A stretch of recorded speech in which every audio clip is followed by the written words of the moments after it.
Exciting bike to review right now. This is the 2016 Yamaha XSR900. Such a beautiful new retro look that Yamaha produced. Basically the same thing as the MT-09 all around engine wise, but just a different design, different cut to it. It's a gorgeous and such a streamlined retro look. It's a bike that's something, you know, you can take to a coffee shop and just be proud, and just at the same time take it to the streets and rip it through the twisties or rip it down the straight with that inline 3 that the bike provides. I'm gonna give you guys an all-around look. Everything's almost perfect. Again, Yamaha does a great job in designing their bikes, and was even nice enough to take such a powerful engine and just kind of give it this neo retro look that it appeals to, that I guess you can say the hipster side of the market. Someone who wants like a cafe bike, but a really fast cafe looking bike. One thing everyone hates about Yamaha is the flush mounts. Easily you can get rid of those with aftermarket parts. The front headlight is nice. Probably the only thing you would change in this, what I always recommend, is with the LED bulb versus the halogen bulb. That's about it. The owner put new wheels on this. This is like one of those off-roading wheels with the nubs on the end. They're not street tires. This bike only has about 1,200 miles. Let's move on to the back light. This is the brake light right here. I like this extra bit of design that they added with the one bulb here. Kind of matches the front headlight. You can see the tank here. The gas is off-centered. Kind of give it that own personality look. Let's move on to the dash over here. So you can turn this thing on. You can see it's a very nice streamlined dash, all in one LCD screening, which is the RPMs all up here. You got your miles per hour right here, your gear indicator right in the middle here, your odometer right here, your fuel gauge is right here, and I probably got to pump gas soon. Neutral lights, signal lights, high beams, ABS, traction control. It has all that. Yamaha is always nice about the whole emergency lights. You got your different modes. You got standard mode, you got A mode, which is the throttle is just super sensitive. You got B mode, which is like there's less throttle. There's probably like 50% less throttle. Helps you throttle control a lot easier without wheeling your bike or just shooting it out. And then you got standard mode, which is just all around the mode that I use that gives it enough power and not crazy enough power where I couldn't handle the bike. And the ignitions is deep in here. So let's turn this bike on. Let's go find out how it sounds. Stock sound, same engine as MT-09, same sound.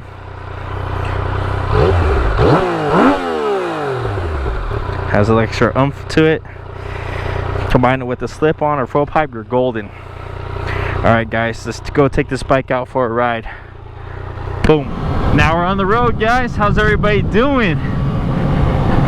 What can I say? It's one of my future bikes that I wish to have in my inventory as far as doing road trips and, you know, commuting and all that. I just love the neo retro look of this bike, and I think Yamaha did a great job of making this kind of like hybrid retro cafe scrambler look with the inline 3 engine. And I think it's just such an amazing bike. It's such a cool looking bike. Definitely such a retro look from its predecessor, the MT-09, and it's an absolutely beautiful bike. If you're looking for like that cruiser kind of style look, this is the bike for you. And yeah, right now I'm using standard mode, and I think this is just the perfect mode for cruising. B mode if you want, but I just like the extra torquiness of standard mode versus the B mode. And A mode I'm not even going to touch. I'm just having fun on standard mode. I'm not looking to accidentally pop a wheelie on A mode then send flying off this beautiful XSR900. And I like this look with the one headlight, naked bike. The colors that Yamaha chooses to put on these neo retro bikes it's just awesome colors, like this gray, they have the blue, they have the black, the silver. The silver one's my favorite. Like this one right here, it's my favorite look, and it gives you that cruiser feeling that you always yearn for, especially like the whole you want to ride through valleys and deserts and through the forest and twisties, this is like the perfect bike for you. The road trip feel, this is definitely the bike that provides that next to regular cruisers. Wow, look at that, beautiful. That is Lake Mead, by the way, guys. It's a very popular national park, or national lake, if I should say, in Nevada. The seat position is very upright. Again, I'm 5'9". I tippy toe on this bike, but not so bad. Not as bad as like the R6, but on this bike, it's a very upright bike, and it feels amazing to be on this bike. I'll let this guy go forward.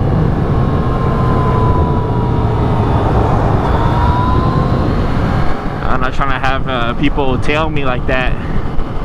Just let the guy be. Let him, if he wants to go in front of me, let him go in front of me. I'm on a bike, he's in a car. It's just not worth it. Anyways, it's a 430-pound bike, and it's very nimble for what it is. I don't really have much complaints about it. I think Yamaha did an excellent job with this whole entire bike, you know, minus the flush mounts and all that other bug-eyed lights that Yamaha likes to add. That's on them, right? You can change that out easily. There's a whole bunch of aftermarket parts that you can replace. Probably get more weight reduction if you get a full exhaust or even a slip-on. Yamaha does a really good job making their throttle super easy to use, their gearbox super amazing to just run through, and everything just pretty much is, if you ease everything, the clutch, the throttles, all that stuff, you ease it all, you're golden on these bikes. Yamaha does a bulletproof job on that.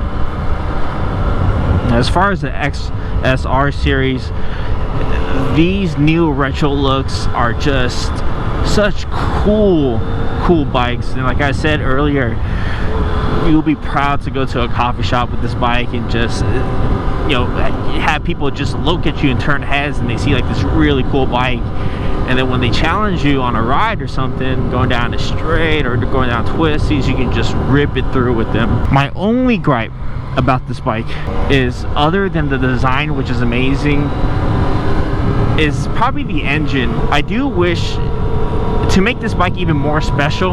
I don't know, they could have maybe fiddled around with the engine a little bit more, give it some more personality. I don't know, add a turbo. I don't know, like, all you mechanics out there that watch this video, like, maybe you guys can understand, like, you know, to add a little bit more individuality besides the design, the look. Like with this retro look, it's cool and all, but like, wouldn't you want like some personality on the engine?